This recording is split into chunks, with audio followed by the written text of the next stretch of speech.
السلام علیکم ورحمۃ اللہ وبرکاتہ۔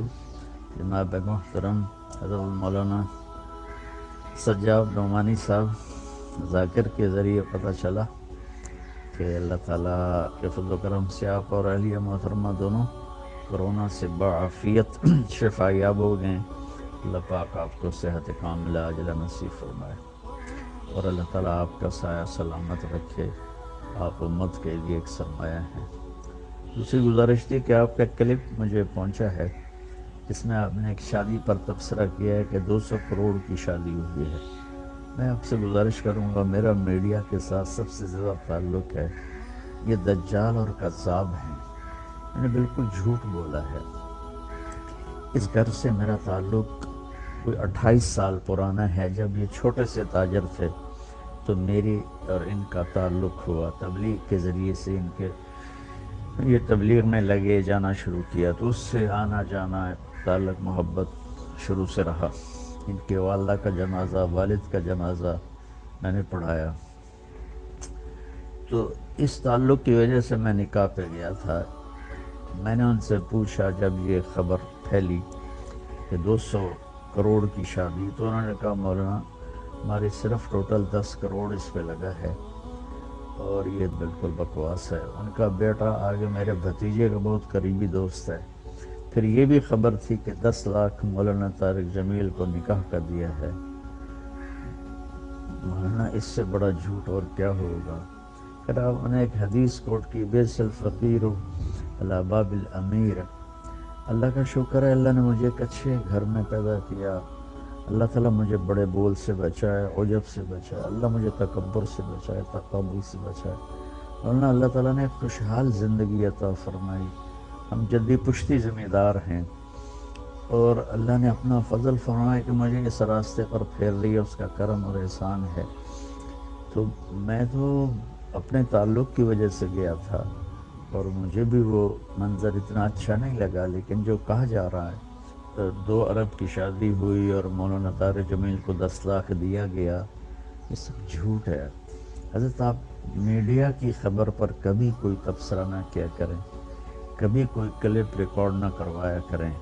یہ 95-99% جھوٹ بولتے ہیں۔ تو اس لیے مجھے تو ان محفلوں میں جانا ہوتا ہے۔ ہمارے اکابر میں شاید ہی کوئی طوائفوں کے پاس گیا ہو۔ مولانا میں طوائفوں کے محلے میں جاتا ہوں، میں ان میں 10 سال سے محنت کرتے کرتے کرتے یہاں تک لایا کہ میں نے ان کے وظیفے مقرر کیے اور ان سے برائی چھڑوائی۔ تو اللہ کے فضل و کرم سے مجھے تو مولانا ہر جگہ جانے میں کوئی عار نہیں ہے، جو کہ مجھے تو پیغام پہنچانا ہے۔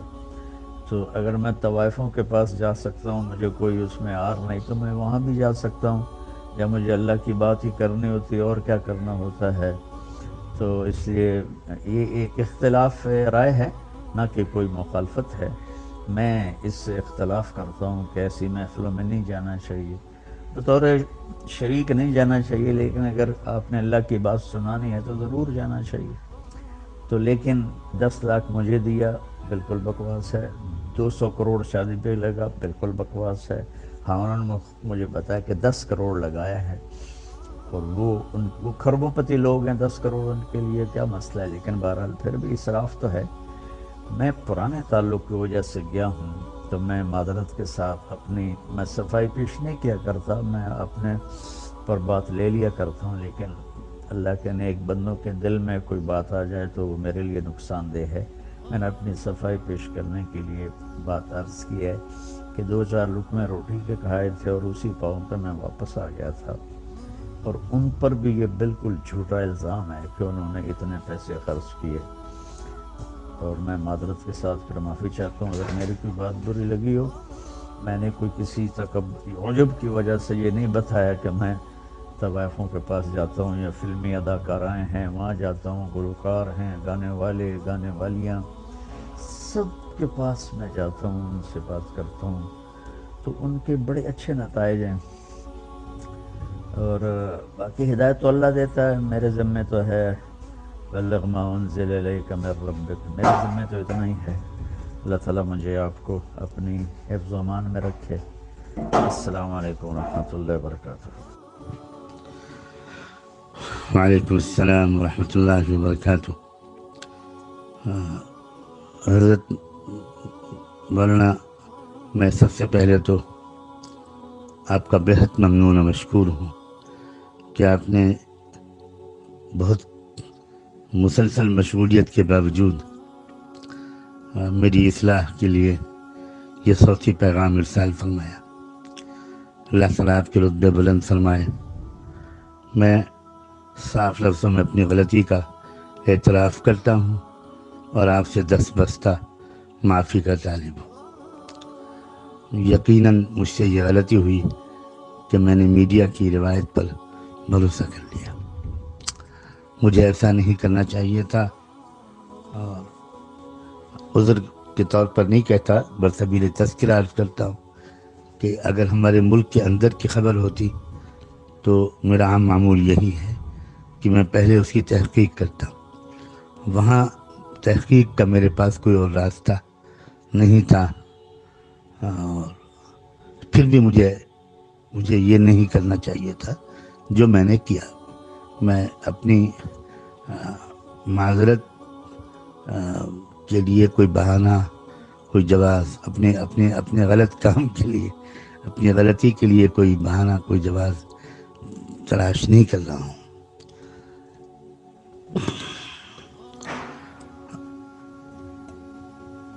یہ بھی میں تذکرہ کر دوں کہ یہاں ہمارے ملک کی جو صورتحال ہے، حالات ہیں، اس میں ہم لوگوں کو بہت شرمندگی اس لیے بھی ہوتی ہے کہ یہاں کروڑوں کی تعداد میں، بلا مبالغہ کروڑوں کی تعداد ایسے غیر مسلموں کی ہے کہ جو کروڑ پتی ہیں، ارب پتی ہیں، کھرب پتی ہیں، مگر وہ ایسی تنظیموں سے وابستہ ہیں، تحریکوں سے وابستہ ہیں، ان کے اندر ایسا شعور، قومی شعور بیدار ہو گیا ہے کہ انہوں نے اس عہد نامے پر دستخط کیے ہیں اور اس عہد کو نبھاتے ہیں کہ وہ اپنے بچوں کی شادیوں پر بہت کم رقم خرچ کریں گے۔ یقین بھی آنا مشکل ہے وہ انسان جو 5 کروڑ 10 کروڑ خرچ کر سکتا ہے، وہ بھی عام طور پر 4-5 لاکھ یا 10 لاکھ سے زیادہ خرچ نہیں کرتا، اور اس پر کڑی نگرانی بھی رکھی جاتی ہے۔ تنظیمیں اپنی ممبرشپ سے ایسے شخص کو نکال دیتی ہیں، اس کا سماجی مقاطعہ، بائیکاٹ کیا جاتا ہے، اور وہ لوگ اپنی وسائل کو قومی تحریکوں کی مضبوطی میں خرچ کر رہے ہیں۔ میں براہ راست واقف ہوں ان تحریکوں سے، ان میں لگے ہوئے لوگوں سے، بعض وقت ان کے قائدین سے میرا ملنا جلنا ہوتا ہے، اور دعوتی مقاصد سے اور ملک کی فضا کو زیادہ بگڑنے سے بچانے وغیرہ کے مقاصد سے میں ان سے کبھی کبھی ملتا ہوں۔ تو یہ باتیں مجھے اندر سے معلوم ہوتی ہیں کہ اس قوم کے اندر، بہت بڑے بڑے سرمایہ داروں کے اندر یہ شعور بیدار ہو گیا ہے کہ ہمیں ان رقموں کو اپنی قوم کی مضبوطی میں استعمال کرنا ہے، اور یہی وجہ ہے کہ وہ کہاں سے کہاں پہنچ گئے، اور ہم مسلمانوں کا اس سلسلے میں جو حال ہے وہ ناقابل بیان ہے۔ ہمارے یہاں بھی یہی صورتحال ہے۔ ہمارے یہاں تو خیر اتنے سرمایہ دار ہوتے ہی نہیں، اور اگر وہ سرمایہ دار بہت ہوتے بھی ہیں تو ان کے اندر کوئی قومی شعور آیا ہو، اور وہ اپنے مال کے صرف کا رخ انہوں نے اجتماعی اور مجموعی فلاح و بہبود کے لیے استعمال کرنے کو ترجیح دی ہو، ایسے لوگ کوئی خال نظر آتے ہیں۔ اب میرا چونکہ رابطہ رہتا ہے، تو جب وہ خبر آئی تو مجھ پر یلغار ہوئی، اور دونوں طرف سے ہوئی، مسلمانوں کی طرف سے بھی ہوئی، اور اس کی ایک وجہ یہ بھی ہے کہ میں شاید اب تک تقریباً چند سو نہیں بلکہ چند ہزار لوگوں کو اپنی اصلاح کے لیے آپ کے بیانات کے سننے کی طرف باصرار متوجہ کر چکا۔ اکثر میں لوگوں کو متوجہ کرتا ہوں کہ وہ آپ کے بیانات کو پابندی سے سنیں، انشاءاللہ ان کی زندگی میں تبدیلی آئے گی۔ ایسے بہت سے مسلمانوں نے بھی مجھے فون کیا، احتجاج کیا، اپنی حیرت و استعجاب کا اظہار کیا، اور بہت سے غیر مسلموں نے بھی مجھے فون کیا اور اپنے تعجب کا اور ناپسندیدگی کا اظہار کیا. تو بس وہ فوری طور پر ایک تاثر تھا اور میں نے وہ گفتگو نشر کر دی. لیکن اب میں بڑی حد تک شرمندگی محسوس کر رہا ہوں، اور آپ کی طبیعت میں تقدر آئے یا آپ کے بارے میں کوئی بات کہوں میں، تو یہ تو مجھے بہت ہی زیادہ بہت دکھ ہو رہا ہے محسوس کر کے کہ میں کیسے اس کی تلافی کروں.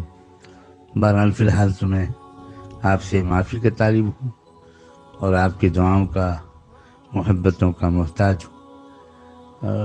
بلا شبہ رائے الگ الگ ہوتی ہے، ذوق الگ الگ ہوتا ہے، اور ہر رائے کی اور ذوق کی بڑی حد تک گنجائش بھی ہوتی ہے.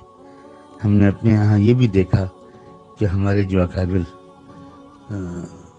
ایسی تقریبات میں شرکت نہیں کرتے تھے تو اس سے بھی اصلاح ہوتی تھی. ایسے بھی واقعی نمونے میرے سامنے ہیں کہ ان گھرانوں پر اس کا اثر پڑا کہ بھئی اب ہمیں روش بدلنی چاہیے. تو مقصود تو اصلاح ہے، آپ کا مقصد جو آپ کا طریقہ کار ہے اس سے بھی اصلاحی مقصود ہے، اور جو حضرات دوسرا راستہ اختیار کرتے ہیں ان کا مقصد بھی اصلاحی ہے. اور آپ نے تو خود بھی فرمایا ہے کہ یہ تو اختلافی رائے ہے. بہرحال میں بہت شرمندہ ہوں، مجھے افسوس ہے، لیکن جس پس منظر میں یہاں کے جن حالات سے میں اچانک مجھے اندر ایک داعیہ پیدا ہوا وہ میں نے آپ سے عرض کر دیا. اللہ کرے کہ آپ کا دل بھی صاف ہو گیا ہو. میں آپ کی دعاؤں کا بہت محتاج ہوں. جزاکم اللہ وبارک فیکم ونفعنا بما آتاکم. والسلام علیکم ورحمۃ اللہ.